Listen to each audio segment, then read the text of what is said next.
اعوذ باللہ من الشیطان الرجیم بسم اللہ الرحمن الرحیم قل هو اللہ احد اللہ الصمد لم یلد ولم یولد ولم یکن لہ کفوا احد سبحان ربک رب العزت عما یصفون وسلام علی المرسلین والحمد للہ رب العالمین۔ ناظرین، آج جمعۃ المبارک کا مقدس دن ہے۔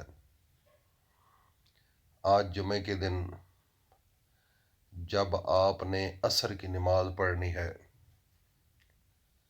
تو نماز پڑھنے سے پہلے وضو جب آپ کر لیں گے تو اس کے بعد آسمان کی طرف شہادت انگلی کر کے ایک کلمات ادا کرنے ہیں۔ اس انگلی کے اندر میرا اللہ پاک ایسا معاملات لے کر آئیں گے، ایسی نورانیت اور ایسی طاقت لے کر آئیں گے کہ آپ کی انگلی کے پیچھے ساری کائنات جیسے چاہو گے ویسے ہوگی۔ آپ اس نبی کے امتی ہو جس نبی نے شہادت انگلی کو ایسے پھیرا اور چاند کے 2 ٹکڑے ہو گئے، تو آپ اس نبی کے امتی ہیں۔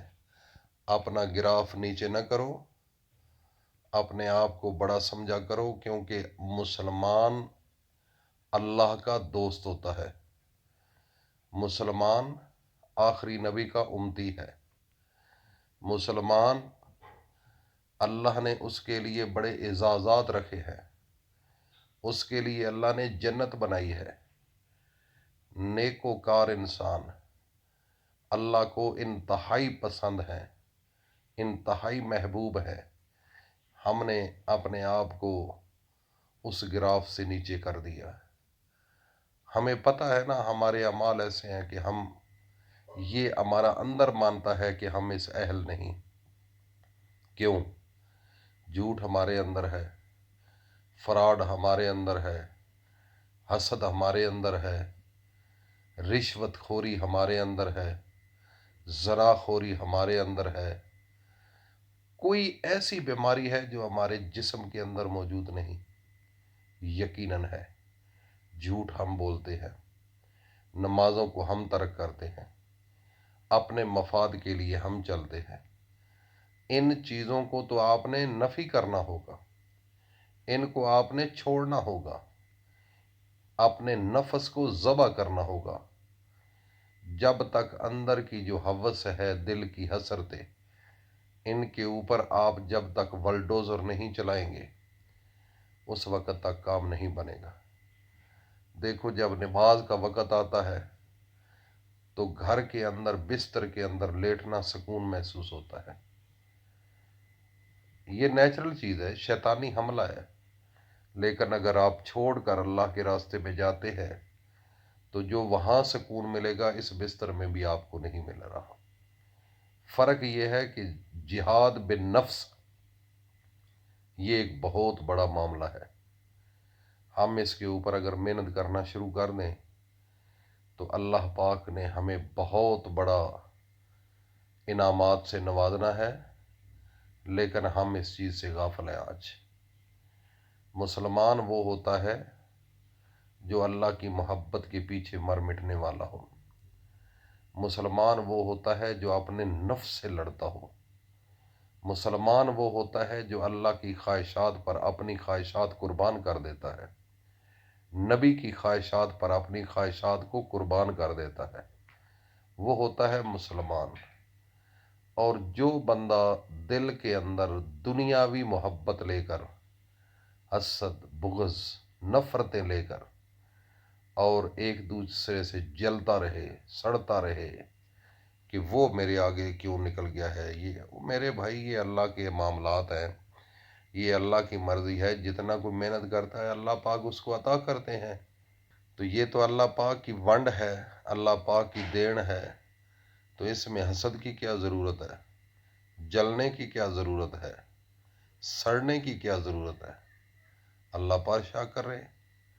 میں نے کافی لوگ دیکھے، ہمارا ایک دوست بہت قریبی ہمارا اپنا رشتہ دار ہے، اللہ نے اس کو نوازا ہے، لوگ باتیں کرتے ہیں، کیوں کرتے ہیں بھائی؟ خوش ہونا چاہیے، اگر آپ خوش ہوں گے تو اللہ آپ پر خوش ہوگا، آپ خوش ہوں گے اللہ آپ کو بھی عطا کرے گا۔ اگر آپ جلتے رہیں گے، حسد کرتے رہیں گے، سڑتے رہیں گے، ایک تو گناہ ملے گا، دوسرے نمبر پر آپ کو بھی وہ مقام نہیں ملے گا، کیونکہ اللہ نے قرآن کے اندر سورۃ فلق کو بھیجا ہے۔ سورۃ فلق کے اندر اللہ نے کھلے لفظوں میں فرمایا ہے کہ اعوذ برب الفلق من شر ما خلق ومن شر غاسق اذا وقب ومن شر النفاثات فی العقد ومن شر حاسد اذا حسد۔ قرآن ہے، اللہ کے نبی خود فرما رہے ہیں کہ حاسدین سے پناہ مانگنا۔ تو یہ ناظرین، ان چیزوں سے نکلو، کھلا ذہن رکھو اور اپنے آپ کو پاکیزہ رکھنے کی کوشش کرو۔ آج جو عمل بتا رہا ہوں، جمعہ کی نماز پڑھنے کے بعد جب عصر کا وقت ہو، عصر کی نماز پڑھنے سے پہلے جب وضو آپ کر لیں، اس کے بعد اپنی شہادت انگلی آسمان کی طرف کر لینی ہے۔ آسمان کی طرف کر کے، آسمان کی طرف دیکھ کر آپ نے 3 مرتبہ اعوذ باللہ من الشیطان الرجیم بسم اللہ الرحمن الرحیم پڑھنا ہے، اور 1 دفعہ درود پاک پڑھنا ہے، اور اس کے بعد اشہد ان لا الہ الا اللہ وحدہ لا شریک لہ واشہد ان محمدا عبدہ ورسولہ، یہ 1 کلمات ادا کرنے ہیں، اور اس کے بعد 3 دفعہ لا الہ الا انت سبحانک انی کنت من الظالمین۔ یہ دعائے نوح ہے، قرآن کے اندر موجود ہے، اس کو بھی آپ نے 3 دفعہ پڑھنا ہے۔ آخر میں 1 دفعہ درود پڑھ کر اللہ کے سامنے ایسے ہی حالت میں آسمان کی طرف دیکھ کر کہنا، میرے اللہ، میرے یہ دل کی خواہش ہے، میری پوری فرما۔ بس آپ کا یہ کہنا، یہ آپ کا سوچنا اگلے جمعے سے پہلے آپ کے دل کی ساری حسرتیں اللہ پوری کرے گا، خواہ جتنی طلب ہو، عزت کی ضرورت ہو، دولت کی ضرورت ہو، شہرت کی ضرورت ہو، کسی چیز کی بھی اللہ پاک عطا کرے گا۔ 1 ہفتے کا ٹائم ہے، پھر 1 ہفتہ آپ نے نمازوں کو ترک نہیں کرنا، یہ بھی شرط ہے۔ اگر آپ 1 ہفتے کے بعد آپ کو چیز نہ ملے تو کمنٹ سیشن میں مجھے پھر کہنا کہ ڈاکٹر صاحب، پیر صاحب، یہ آپ کا وظیفہ میں نے کیا ہے، اس سے مجھے نفع نہیں ہوا۔ انشاءاللہ آپ کا گلہ نہیں ہوگا، اور اس عمل کی میں اجازت بھی دے رہا ہوں۔ جو لوگ اس کو کرنا چاہتے ہیں، جو سن رہے ہیں، وہ اس عمل کو ضرور کریں۔ اللہ پاک عمل کی توفیق عطا فرمائے۔